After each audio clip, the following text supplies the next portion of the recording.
Ah. Hello baby, hello. Mana? Hey! Baby? Suara jantan. Baby apa?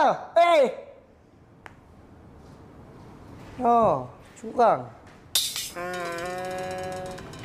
Kenapa? Dah, aku dah tahu semua.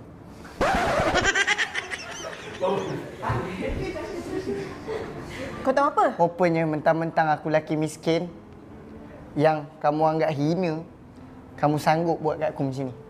Buat apa kau ni? Kau merepek apa ni? Kamu curang belakang aku. Ni. Apa? Tu. Ni tukang paip yang call aku. Ada lelaki nama Azran call. Tukang paip Hazran. Kau jangan fitnah aku Tak payah.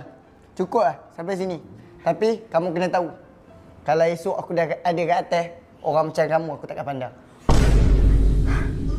Jadi dah kantoi lah semua. Belum! Belum? Jadi kau dengar apa aku nak cakap? Okey. So dah kantoi lah semuanya. Dia memang lagi better daripada kau. Walaupun dia tak ada rupa, tapi dia ada Mercedes.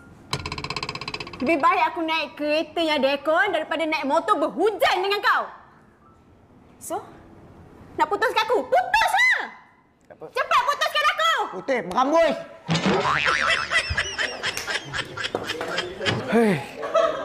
Setahun dah berlalu. Manalah perempuan yang tak reti hargai tu. Harap-harap dah tak ada lah. Ariel, is that you?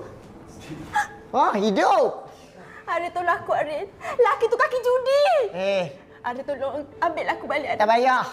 Kan hari tu hari kamu bagi tahu aku dia pakai Mercedes. Pergi, ambil. Ariel, tak ada. Mercedes dia dah kena tarik, Ariel. Dia dikelilingi oleh hutang. Cing. Duit masuk. Duduk macam ni pun duit masuk. Ariel, Mustang ni kereta kau ke? Tak payah kamu tanya-tanya lah. Aku dah cakap itu hari lagi. Waktu aku dah senang dekat atas esok, orang macam kamu aku takkan pandang lah. Ariel, maafkan aku, Ariel. Sehina-hina aku pun, aku tak keji orang.